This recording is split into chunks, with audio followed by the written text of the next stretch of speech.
शांति। हाणे बाबा की याद था करो। महात्मा प्रकृति से विच में वेठी हैं। महात्मा निराकार बाप की याद थी करा।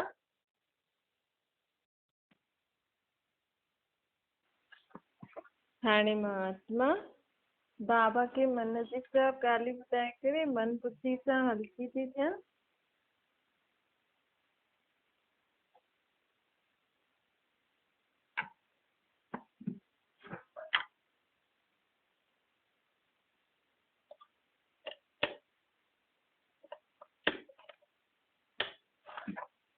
हाणे महात्मा बाबा जो महावाक्य थी ॿुधाओ। ओम शांति।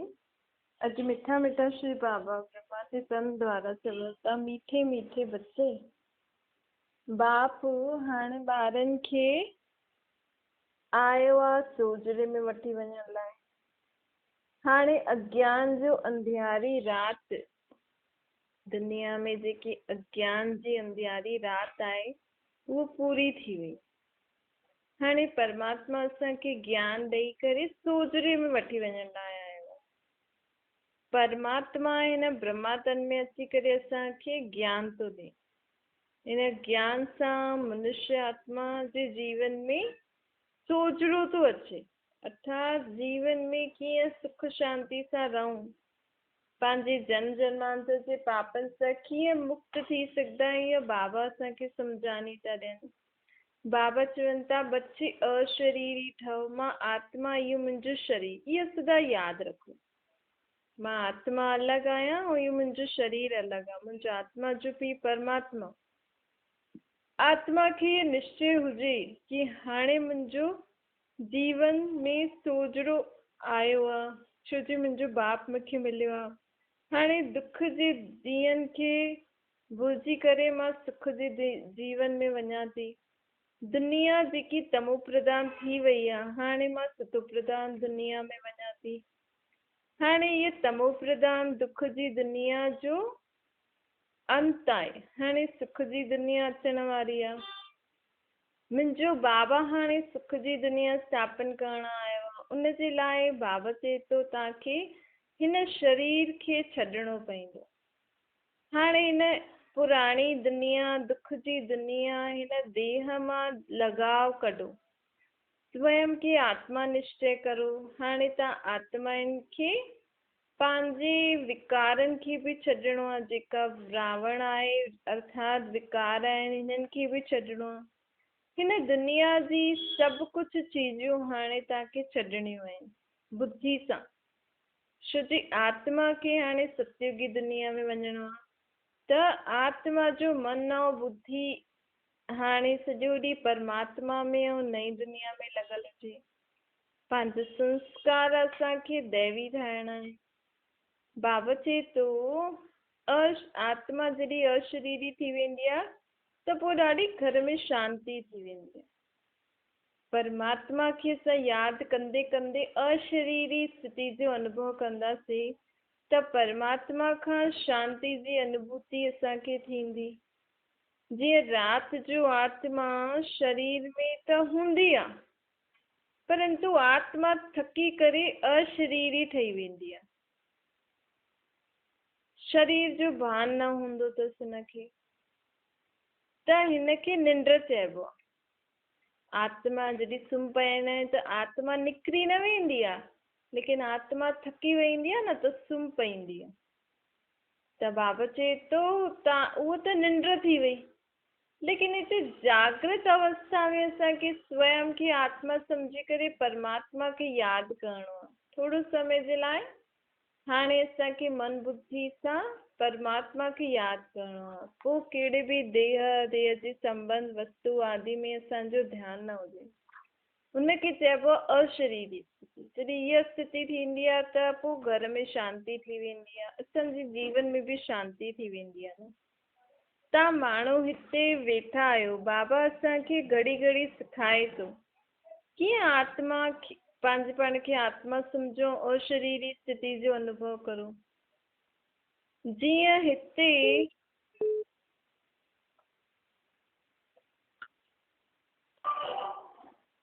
बाबा चईंदा आहिनि इहो अभ्यास करणो पवंदो।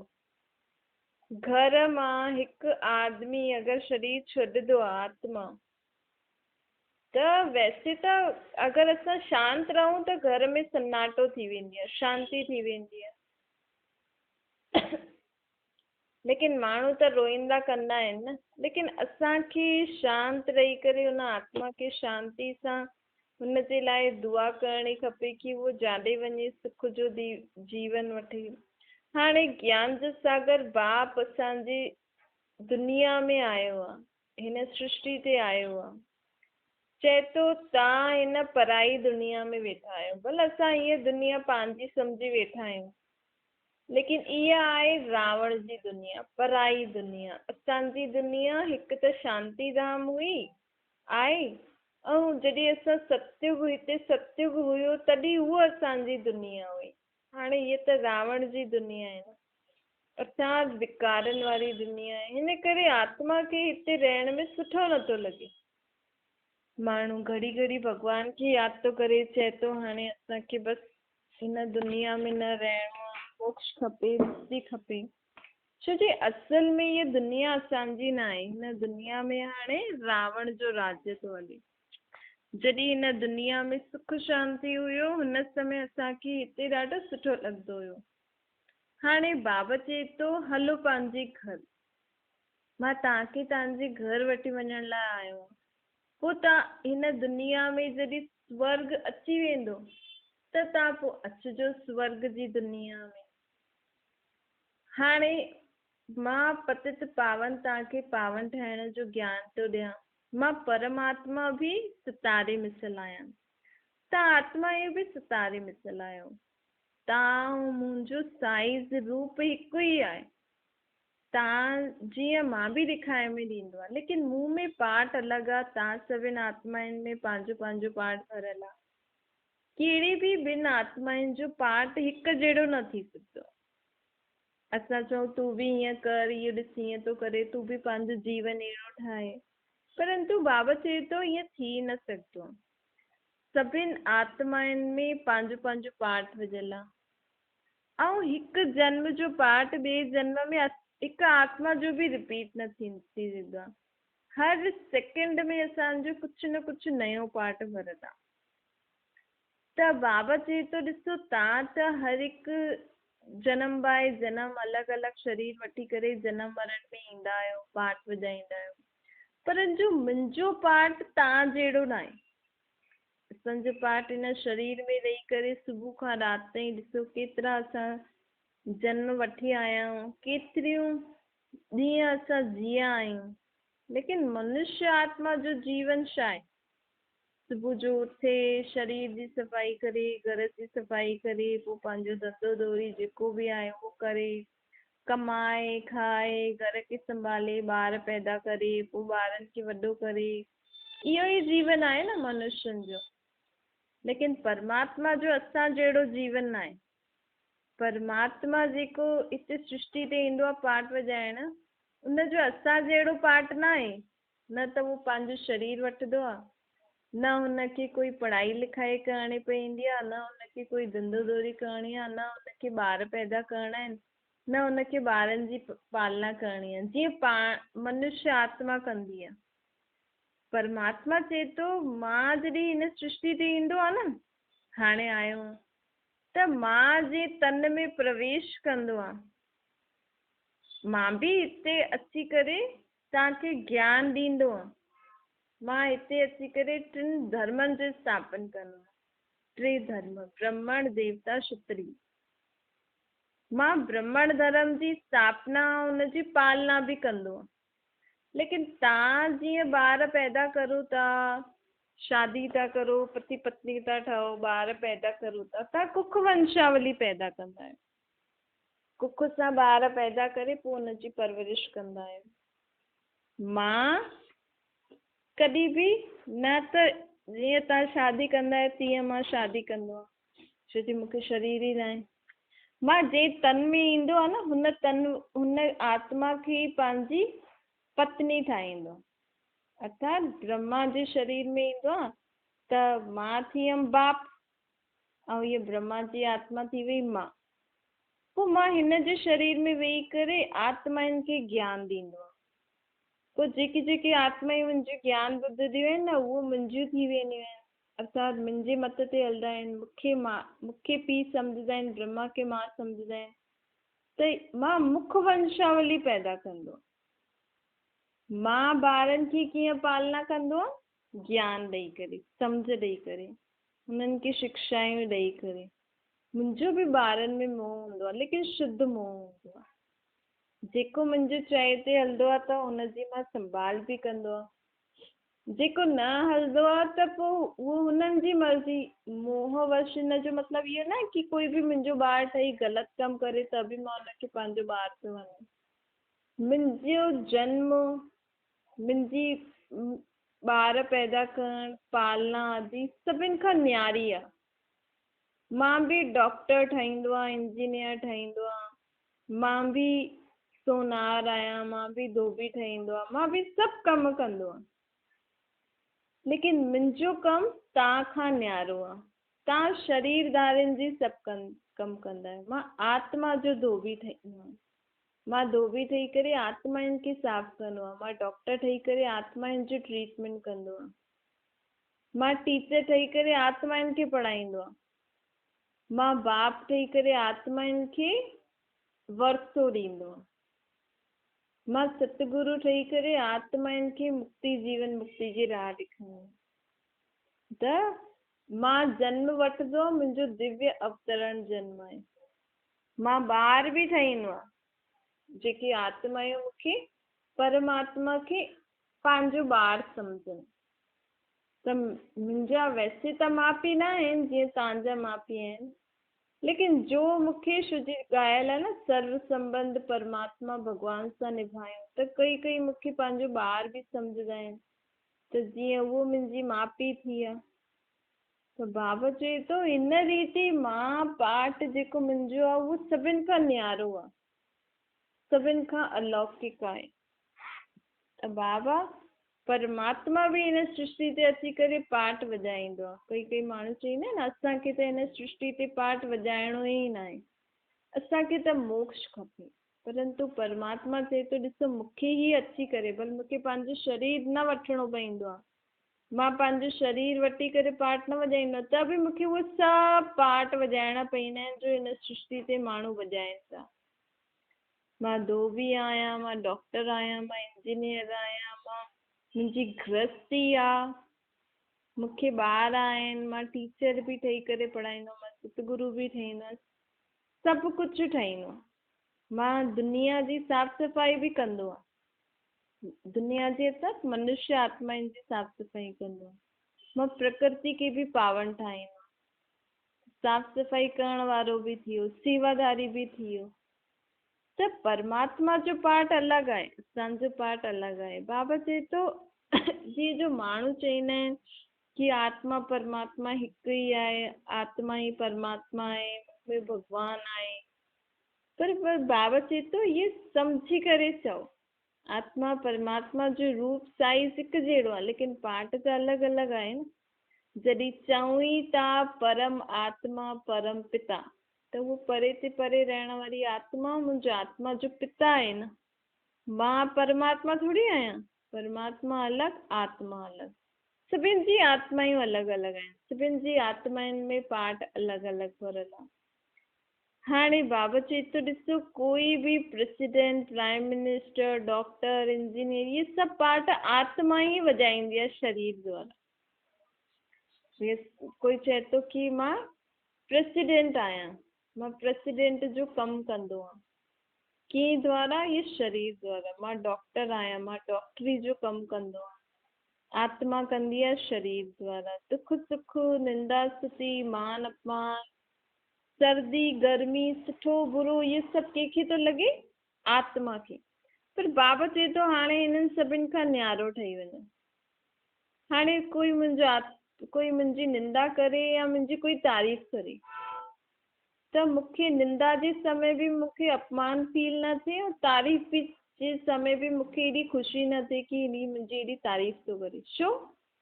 छो जे हाणे असांखे सदा ये स्मृति में रखिणो आहे कि मां करणहार आहियां, करण करावनहार परमात्मा आहे। अगर मूंखे सदा ये स्मृति रहंदी कि करण करावनहार उहो आहे ऐं मां करणहार आहियां, त जेको बि मां कर्म हुनजी छत्र छाया जे अंदरि करां थी त उहो सुठो थिए थो या बुरो थो थिए, जीअं बि थो थिए उहो कंहिंखे सौंपणो आहे असांखे? परमात्मा खे।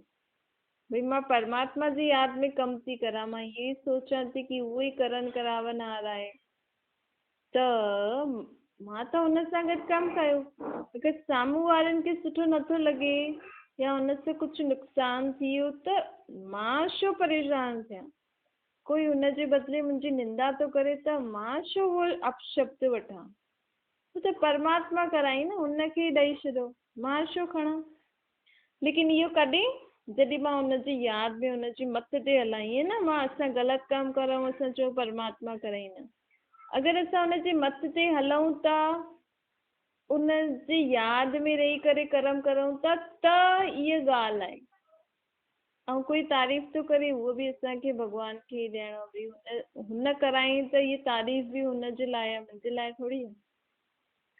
इन रीति हाणे असांखे निंदा स्तुति मान अपान जय पराजय में हिकिड़ो स्थिति रखूं। बाबा चई थो स्वयं खे अहिड़ो ठाहे छॾो जीअं त मां आत्मा हिन शरीर खां न्यारी आहियां। हाणे तव्हां आत्माउनि खे परमात्मा बाप अची करे सही राह थो ॾेखारे। चईंदा आहियो न कि हे भॻवान अच तूं असांखे राह ॾेखारे। हाणे बाबा असांखे सही राह ॾेखारे थो सुख शांति जी जीवन जे लाइ। छो जे हाणे असां मनुष्यनि जी राह ते हली हली कीअं थी विया आहियूं, दुखी बि थी विया आहियूं न, परेशान थी विया आहियूं। अॼु ताईं असांखे मनुष्य ई त राह पिया ॾेखारनि, चाहे देवी देवता आहिनि, चाहे गुरु संत सन्यासी आहिनि, उहे बि केरु आहिनि? मनुष्य ई आहिनि। बसि उहे आत्मायूं पवित्र रहंदियूं आहिनि, विकार में न वेंदियूं आहिनि, बसि ॿियो त कुझु न आहे न। भॻवान जो नाम त तव्हां बि था जपो घर गृहस्थी में रही करे। बसि उहो आहिनि कि उहो चइण में गृहस्थी अलॻि, मतिलबु गृहस्थी खां अलॻि थी आहिनि, लेकिन अॼुकल्ह त उन्हनि बि पंहिंजा सुठा सुठा घर आदि ठाहे छॾिया। उन्हनि जी बि हिकु तरीक़े जी गृहस्थी थी वई आहे। त बाबा चए थो जेको बि देहधारी आत्मायूं आहिनि, जेके माण्हू गुरु संत सन्यासी देवी देवता सम्झी वेठा आहिनि, उहो भॻवान न आहे, उहो बि आत्मा आहे, पंहिंजे शरीर द्वारा पाठ थी वञे। जीअं त उहो असां आत्माउनि जा वॾा भाउ थी विया न, लेकिन पीउ केरु आहे? परमात्मा। त पीउ उन्हनि आत्माउनि जो बि पीउ उहो ई आहे, असां आत्माउनि जो बि पीउ उहो आहे। जॾहिं परमात्मा पीउ असांजो हिन सृष्टि ते न हुयो, तेसि ताईं हुन वॾनि भाउरनि असांजी मदद कई।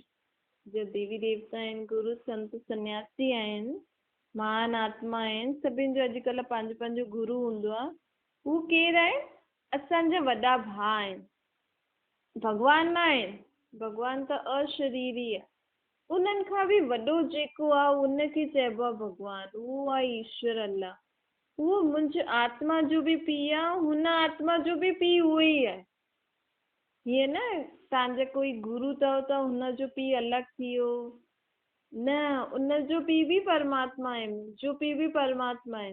मुंहिंजो पाठ हिन सृष्टि ते गृहस्थी खे संभालण जो आहे, हुन आत्मा जो पाठ हिन सृष्टि ते इहे जप आदि करण ऐं माण्हुनि जी हिन रीति मदद करण जो आहे। लेकिन आहे त मुंहिंजो भाउ ई न। ठीकु आहे, अगरि उन्हनि अञा ताईं असांखे इहे सम्झ न हुई, लेकिन परमात्मा असांखे इहे था ॿुधाइनि था सभु आत्मा भाउ भाउ आहियो, सभी पंहिंजो पंहिंजो पाठ वॼाइनि था। लेकिन पहिरियों त वरी बि हिननि आत्माउनि भाउ जो पाठ हुयो जो असांखे दुख अशांति सां मुक्त कंदा हुया, असांजे दुखनि खे दूरि कंदा हुया। लेकिन हाणे हिन दुनिया में केरु आयो आहे? परमात्मा खां। हाणे बाबा चए थो भक्ति ऐं हिननि सभिनि जो पाठ पूरो थी वियो। हाणे तव्हां स्वयं खे आत्मा सम्झो ऐं मूंखे निराकार रूप में यादि करो, त तव्हांजा सभु दुख दूरि थी वेंदा, तव्हांजी सभु मनोकामना पूरी थी वेंदी। बाप अची करे आत्माउनि खे हाणे सम्झ ॾियणु आयो आहे कि हे जीव जी आत्मा, हाणे मां तव्हांजो पीउ हिन सृष्टि ते आयो आहे, हाणे मूंखे पहचानो ऐं पंहिंजी आत्मा खे मूंसां जोड़ो। छो जी जॾहिं असां पंहिंजी आत्मा सम्झी करे परमात्मा खे यादि कंदासीं त आत्मा परमात्मा सां जॾहिं मिलन मनाईंदी आहे त उन्हनि खां परमात्मा खां आत्मा खे शक्तियूं मिलंदियूं आहिनि, सम्झ मिलंदी आहे। अञा ताईं त असां देहधारियुनि जे मथां निर्भर हुयासीं न, कहिड़े न कहिड़े देवी देवता गुरु संत छा आहिनि, कि देह ई त आहे न, उहो बि आत्मा आहिनि, पर उन्हनि जो पार्ट इहो आहे, लेकिन आहे त देहधारी न। हाणे देहधारियुनि सां बुद्धि योग कढी करे निराकार सां जोड़ो। छो जी हिन ई समय असांजो पीउ असांखे वरसो ॾियणु ईंदो आहे, पंहिंजे ॿारनि सां मिलणु ईंदो आहे। जीअं घर में सम्झो माउ पीउ काॾे विया हुजनि त वॾा भाउ भेण संभालंदा आहिनि, लेकिन जॾहिं माउ पीउ घर में अची वेंदा आहिनि त माउ पीउ संभालंदा आहिनि न, पोइ वॾा भाउ भेण थोरी संभालंदा। उहो ई अञा ताईं हिन सृष्टि खे अलॻि अलॻि वॾा वॾा भाउ भेण संभालनि पई, जेका धर्म स्थापक आहिनि गुरु संत सन्यासी देवी देवता खे आहिनि भाउ भेण। लेकिन हाणे असां सभिनि जो पीउ हिन सृष्टि ते आयो आहे, त हाणे असांखे पीउ खे यादि करिणो आहे या अञा ताईं भाउ भेणनि जी मत ते हलणो आहे? इहे प्रश्न असांखे स्वयं खां पुछणो आहे। भई सृष्टि रूपी घर में असांजो पीउ अची वियो त असांखे अञा ताईं भाउ भेणनि जी मत ते, हा उन्हनि जो रिस्पेक्ट रिगार्ड रखणु अलॻि ॻाल्हि आहे, हा उहो ई जेको कमु करनि था सुठो था करनि, लेकिन हाणे असांखे निराकार सां बुद्धि योग जोड़णो। छो जी हाणे असांजो बाप असां सां मिलणु आयो, बाबा चए थो मां तव्हांखे स्वीट साइलेंस होम में वठी वञण लाइ आयो आहियां। उहो निराकारी दुनिया असां आत्माउनि जो घरु आहे, उहो घरु आत्माउनि खे ॾाढो यादि रहंदो आहे। माण्हू घड़ी घड़ी छा चाहींदा आहिनि? शांति। अॼुकल्ह जीवन में सभिनि खे ज़्यादा शांती खपे, लेकिन इहो न पतो आहे कि शांती छो था घुरूं। सुख बि त आहे, आनंद भी आहे, शक्ति भी आहे, पवित्रता भी आहे, लेकिन शांति शब्द ज़्यादा माण्हू यादि कंदा आहिनि। छो जी असल में असां आत्माउनि जो धर्म शांति आहे, असांजे घर जो नाम शांति धाम आहे, असांजो बाप शांति जो सागर आहे। त हिन करे मुंहिंजी आत्मा खे घड़ी घड़ी छा यादि ईंदी आहे? शांति। हाणे उहो ई शांति जो सागर बाप असां आत्माउनि खे वापसि खां हुन शांति जी दुनिया में वठी वञण लाइ आयो आहे। हुनजे लाइ शांति जी दुनिया में केरु वञी सघंदी? शरीर त न वञी सघंदो न, आत्मा वञी सघंदी। हिन करे हुन शांति जी दुनिया में हलणो आहे त घड़ी घड़ी असांखे छा सम्झणो आहे? मां हिन शरीर में रहंदी हुई भ्रिकुटी जे विच में आत्मा आहियां, ऐं मुंहिंजो असली घर उहो परम धाम, हिन सृष्टि चक्कर खां परे, चांद तारे सूर्य खां परे, फ़रिश्तनि जी दुनिया खां बि परे, उहो निराकारी दुनिया मुंहिंजो आत्मा जो घर आहे। हाणे मूंखे पावन ठहिणो, भई घर जो रास्तो त पतो लॻी वियो, बाबा बि असांखे ॿुधाईं, लेकिन हुन घर में वञूं कीअं? हुनजे लाइ बाबा चए थो ॿार पंहिंजो जेको बि हिसाब किताब आहे, कंहिंसां बि हिन दुनिया में सभिनि आत्माउनि सां जो हिसाब किताब आहे सभु मूंखे यादि करे चुप्तो करो, हिकदमि पावन गुल गुल ठही वञो, त ई तव्हां आत्माउनि सां गॾु मथे हली सघंदा आहियो। त हुनजे लाइ हाणे मथां जो रास्तो त पतो लॻी वियो, लेकिन मां मथे वञा कीअं? त हुनजे लाइ मूंखे पावन ठहिणो पवंदो। पावन ठहिण लाइ मूंखे परमात्मा खे घड़ी घड़ी निराकार रूप में यादि करणो पवंदो। छो जी निराकार जी शक्ति ई मुंहिंजे आत्मा खे पावन ठाहे सघंदी आहे। बाबा जी छा मीठी मीठी सिकिल ते ॿारनि प्रति माता पिता बाप दादा जो यादि प्यार ऐं गुड मॉर्निंग। रूहानी बाप जी असां सभिनि रूहानी ॿारनि खे नमस्ते। असांजी बि रूहानी माता पिता बाप दादा खे यादि प्यार गुड मॉर्निंग और नमस्ते वरदान आहे। हर सेकंड स्वयं खे भरपूर अनुभव कर, सदा सेफ रहण वारा स्मृति सो समृद्धि स्वरूप ठहो। बाबा संगम युग ते आत्माउनि खे ज्ञान गुण शक्तियुनि जो खज़ानो ॾियणु ईंदो आहे। आत्मा जो खज़ानो छा आहे? ज्ञान गुण शक्ति। सदा हिन इन स्मृति में रहो कि मां आत्मा उन परमात्मा सां गॾु आहियां। जॾहिं ये स्मृति सदा रहंदी त मां सदा छा अनुभव कंदमि? भरपूर अनुभव कंदमि। जेतिरो मां आत्मा भरपूर थींदी वेंदमि न, ओतिरो असांजे जीवन में अगरि कोई ॻाल्हि बि ईंदी त हुन में असां हलचल न थी सघंदासीं। ॾिसो कोई चीज भरियल हूंदी आहे त उहो चीज हुनखे केतिरो बि हिलायो, अंदर वारी चीज हिलदी डुलदी न आहे। लेकिन अगरि अंदर दॿे में असां थोरी सी चीज रखूं, हुनखे हिलायूं त हिलदी रहंदी आहे न। त अगरि मां आत्मा भरपूर हूंदमि ज्ञान गुण शक्तियुनि सां त कोई बि परिस्थिति मूंखे हिलाइण ईंदी, लेकिन मां अंदर भरपूर आहियां त हिली न सघंदी आहियां। त बाबा चए थो इन रीति स्वयं की सदा भरपूर करो। ईअं न कि असां चऊं हा बाक़ी सभु त मां ठीकु आहियां, लेकिन मूं में थोरी सहन शक्ति न आहे, शांती न आहे, थोरो क्रोध अची वेंदो आहे, मां थोरो थोरो आवेश में अची वेंदा आहिनि। हीअं कई माण्हू चईंदा आहिनि न कि न मूं में ॿियो कुझु न आहे, लेकिन मूंखे थोरो सो न क्रोध ईंदो आहे, थोरी सी मूंखे पुराणी ॻाल्हियूं यादि ईंदियूं आहिनि, थोरो सो मूंखे आलस्य आहे। ईअं न, पूरो असांखे परमात्मा खे यादि करे पंहिंजे पाण खे पूरो हर हिकु गुण शक्ति ज्ञान में भरपूर करिणो। स्लोगन आहे विश्व जो नव निर्माण करण जे लाइ पंहिंजी स्थिति खे निर्माण चित ठाहियो। निर्माण चित अर्थात निर्माण मतिलबु ग़लति ॻाल्हि जे अॻियां बि झुकण न। मतिलबु कई बार ग़लति ॻाल्हियूं हूंदियूं आहिनि, असांखे झुकणो पवंदो आहे, लेकिन असां पंहिंजी सच्चाई खे न छॾूं।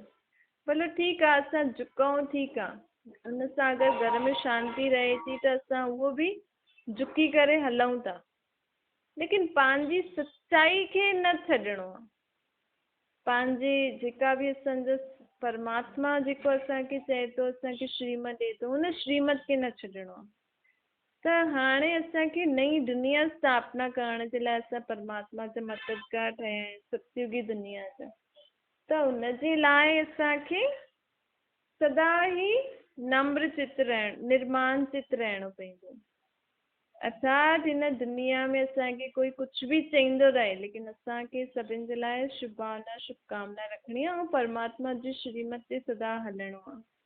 तॾहिं ही ये दुनिया बदिली सघंदी आहे। पहिरियों मां बदिलां तॾहिं त जग बदिले। मां कीअं बदिलां?